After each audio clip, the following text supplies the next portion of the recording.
Komentimi përsosur I Kuranit, Gjuzi 30, Sure El Infitar, ajetet nga 13 deri te ajeti 19.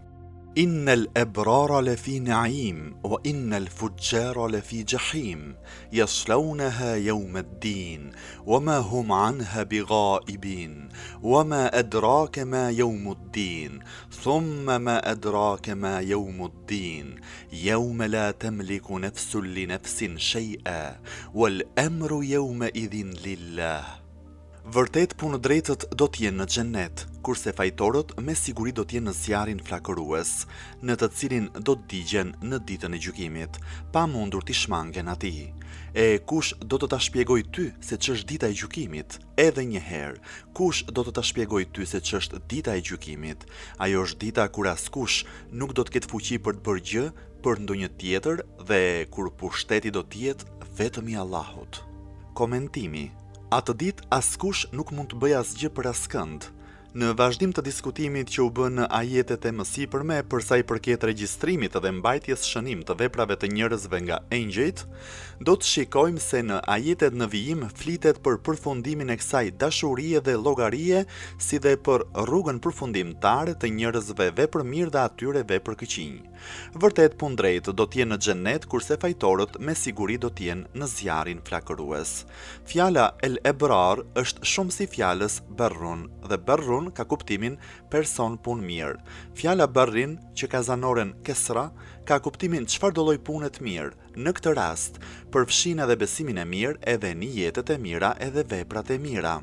Fjala naim është në numrin 1-jes dhe ka kuptimin e niametu, mirësi. Këtu ka kuptimin xhenneti përjetshëm.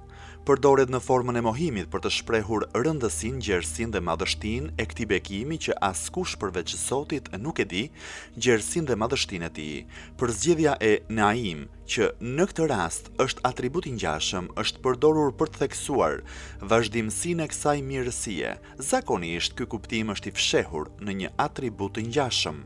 Fjala El Fujjar është shumë si fjalës Fajr, vjen nga fjala Fajra dhe ka kuptimin thyerje përse gjëri si dhe të lindjes së mëngjesit. Ndaj edhe kur agon mëngjesi është sikurse është ndar perdja e zezë natës me agimin.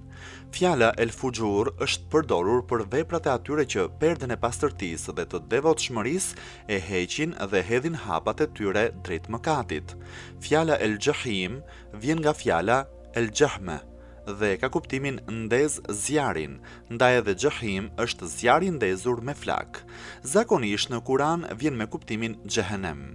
Ndërsa kur thot se punëmirët janë në xhennet dhe punëkëqinjt janë në Xhehenem, ndoshta ka këtë kuptim që ata tani janë në xhennet dhe në Xhehenem, sepse edhe në këtë botë ata janë të përfshirë nga mirësitë e xhennetit dhe nga dënimi I Xhehenemit. Në ajetin 54 të surës El Ankebut thuhet: Xhehenemi është vend banimi I jo besimtarve. Disa thanë se interpretime të tilla flasin për të ardhmen që është e sigurt. Në gramatikën e gjuhës arabe, diçka që do të ndodhë dhe është e sigurt vjen në kohën e tashme dhe ndonjëherë në kohën e shkuar. Nëse e shikojmë, kuptimi I parë është më I përngjashëm në pamje të jashtme, por kuptimi I dytë është më I përshtatshëm. Në ajetin e mëposhtëm shpjegohet edhe më shumë mëfati punëkëqive, duke thënë në të cilin do të digjen në ditën e gjykimit. Sa herë që kuptimi I ajetit të kaluar të jetë I tillë që ata në këtë çast do të futen në Xhehenem, ky ajet tregon se në ditën e Kiametit ata do të futen më thellë në këtë zjarr dhe ndikimi I zjarrit do të ndihet shumë mirë. Fjala yaslaun vjen nga rrënja sala dhe ka kuptimin të digjesh brenda në zjarr. Gjithashtu ka kuptimin e durimit të dhimbjeve, po ashtu për shkak se foljesh në kohën e shkuar, ajo argumenton vazhdimsinë. Përsëri për të theksuar më tepër thot, pa mundur t'i shmangen atij. Shumë komentues këtë fjali e kanë marrë si argument se dënimi atje do t'jeti I përhershëm, El Fujjar. Në këtë mënyrë ata kanë rënë në përfundimin se kuptimi dhe qëllimi I përdorimit të fjalës El Fujjar në këto ajete janë qafirët, pra jo besimtarët, sepse El Khulud dhe përjetësia nuk është për të tjerët. Për këtë arsye me fjalën El Fujjar janë përcaktuar ata persona që e kanë prerë perden e devotshmërisë dhe të nderit, sepse nuk besojnë dhe e mohojnë ditën e dhënies së llogarisë dhe jo për shkak të egos, ndërkohë që kanë besim. Interpretimi i këtij ajeti përsëri vjen në kohën e tashme dhe thekson atë që u tha më lart, se të tillë persona në këtë botë nuk janë larg xhehenemit, vetë jeta e tyre është xhehenem, po ashtu edhe varri i tyre, sipas hadithit të njohur, është vatër nga vatrat e zjarrit. Kështu të tillë persona do të vuajnë edhe zjarrin e kësaj bote, edhe të varrit, edhe të xhehenemit. Ajeti më sipër përsërit edhe një herë këtë të vërtetë se dënimi i xhehenemit nuk ka asnjë lloj pushimi, nuk mund të qëndrojnë larg tij për asnjë orë apo çast. Më tej për të treguar rëndësinë e asaj dite të madhe, thot e kush do të ta shpjegoj ty se ç'është dita e gjykimit. Nëse tmerri dhe vështirësia e ditës së Kiametit janë të fshehura për profetin Muhammed, paqja dhe bekimi i Allahut qoftë mbi të dhe mbi familjen e tij, me gjithë njohuritë e shumta dhe dijen e jashtëzakonshme në lidhje me ditën e Kiametit, krijimin dhe ringjalljen, vallë si do të jetë gjendja e të tjerëve. Ajo çka u tha më lart është tregues dhe shpjegues si një të vërtetë që është dita e Kiametit. Në atë ditë do të shikohen ngjarje të tmerrshme dhe tronditëse. Kiameti është aq shumë i madh dhe i zgjeruar sa që nuk mund të shpjegohet apo të përshkruhet. Ashtu sikurse ne, të burgosurit e kësaj bote, nuk kemi njohuri për mirësitë e pafundme të xhenetit, edhe për dënimin e xhehenemit dhe ngjarjet e asaj dite të madhe nuk kemi njohuri. Më tej në ajetin e fundit të sures flitet për një tjetër cilësi të asaj dite që në të vërtetë është përmbledhur gjithçka. Ajeti thot ajo është dita kur askush nuk do të ketë fuqi për të bërë gjë për ndonjë tjetër dhe kur pushteti do të jetë vetëm i Allahut.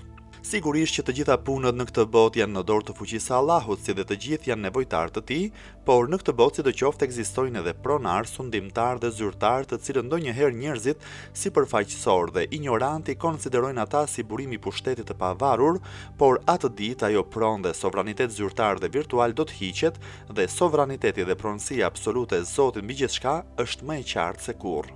Kjo ka ardhur edhe në ajetet të tjera të Kuranit, për ditën kur ata do të paraqiten të zbuluar, kur asgjë e tyre nuk do të jetë e fshehtë për Allahun, kujt i përket pushteti asaj dite, Allahut, të vetmit, nga dhënjimtarit.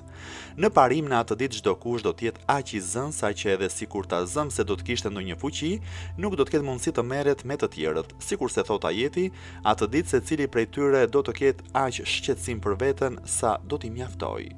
Në një hadith të Imam Bakirit, paqja e Zotit qoftë mbi të, lexojmë: të gjitha punët si në këtë ditë dhe si në atë ditë janë në dorë të Allahut, por kur të vi dita e Kiametit, të gjithë udhëheqësit do të dalin më njanë dhe nuk do të ketë asnjë pushtet përveç pushtetit të Allahut. Në këtë rast lind pyetja, ky interpretim a mos kundërshton çështjen e shefaatit, ndërmjetësimit të profetëve, evlijave dhe engjëjve?